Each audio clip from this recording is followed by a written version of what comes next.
Greetings, fellow radio control scale modelers. My plan in launching this channel is to bring along many people across the world as a collaboration. Maybe you don't want to actually build a Canberra yourself. Let me just remind you what the Canberra looks like. I have a model here. This is the Corgi model. I'm not terribly excited about the color scheme, but I have numerous options to choose from in the future.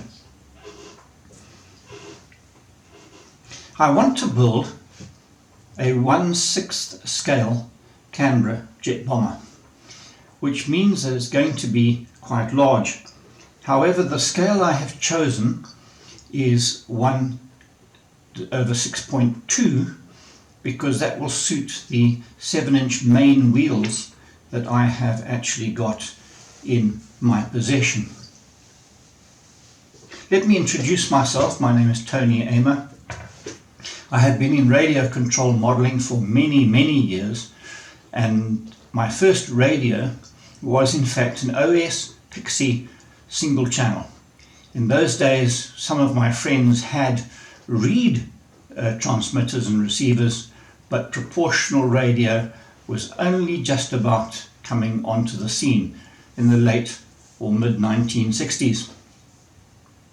I am actually a structural engineer by profession, and so I am tackling the design of the Canberra jet bomber from a structural perspective.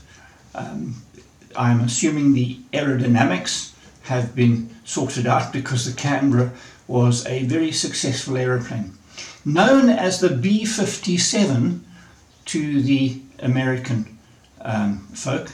The A model had the bubble canopy, the B model of the B57 had a tandem canopy, and I never really liked the English version that has the offset fighter style canopy, so I'm going to build the B2 version, which is a standard that operated on many squadrons. During this last couple of years, we've heard lots about pandemics and lots about vaccinations, but I suffer, like so many of us do, from the aeroplane disease. And there is no cure for the aeroplane disease, and certainly no vaccination. And even if there was, I wouldn't want a cure.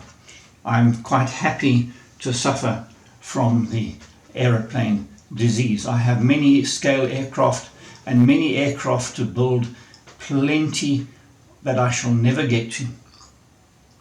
However, at 1/6.2 scale, the Canberra has a wingspan of about 3.1 meters, which is 10 foot 4 inches for our American friends, and a length of 3.2 meters or 11 foot 7 inches again for our American friends.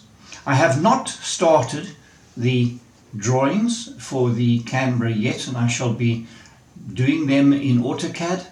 I shall be making them into PDFs as well, and so I do invite you to let me have your email address, and I will send you the drawings as they progress.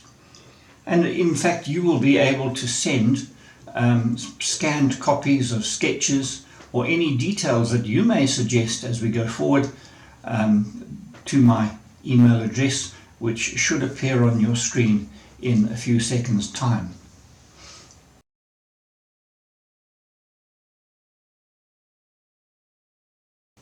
I have many questions that I want to ask across the world. One of the things that bothers me considerably is that many of the American magazines have spoken about 1/2 ounce or 1 ounce glass, and we are assuming, and I have assumed, that that 1/2 ounce or 1 ounce figure refers to 1/2 ounce or 1 ounce per square yard. Of course, being in a metric country, everything is in grams per square meter, and so I don't know what the American magazines actually mean. I also have a very significant collection of the old radio control modular magazines, many of them dating back to the 1960s, before the magazine finally disappeared off the shelves. And I would be grateful if somebody knows which issue the tongue and locking device was devised for fuselage joining. I could look through all of the magazines in my possession, but that will take a long time. It will be so much quicker if somebody actually has an index or knows what I'm talking about. I have chosen to adopt a different kind of construction methodology, and I will describe it to you, and then we'll tackle each aspect as it comes up. I am aware of the flight skin product, but I want to build my own flight skin using plate glass and fiberglass shear on top of that, because I want to avoid sanding. I'm hoping to get 95% of the way there as far as my finish is concerned by using the plate glass as the outer surface. Flight skin quotes a tensile strength of its material, but I'm not so interested in the tensile strength as I am in the compressive strength. And being a structural engineer, compressive strength is a function of effective length, and obviously it would be bad if we had this flight skin, the skin, or my own flight skin, buckling between ribs.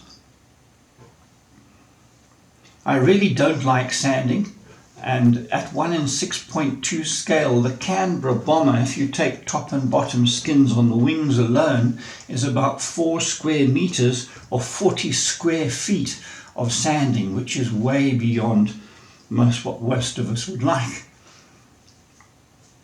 I have chosen a design weight of 29 kilograms. I'm hoping to build it lighter, that is wet, and will include 4 kilograms of fuel for the 2 jet engines. Our local regulations here in South Africa allow us to build models up to 30 kilograms or roughly 66 pounds. So I'm hoping to stay under that limit.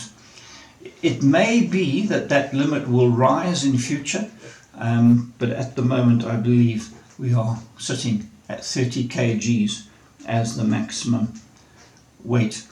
The weight, of course, is the great enemy of scale models, and if I use the square cube law and take the empty weight of the aeroplane without bombs or fuel, I get a total structure weight or aircraft weight of 45 kilograms, which would, in my view, not work and be acceptable. I'm hoping to build my own test rig. I have been working on the design of this, and I may have to show it to you in due course, or be able to show you in due course. But the idea is that if I have tested the skins that I use in a test rig, then I'll have some confidence of what the actual forces are going to be. I'm hoping that the skin of the wing section will take care of all the torsion forces, and the same with the fuselage.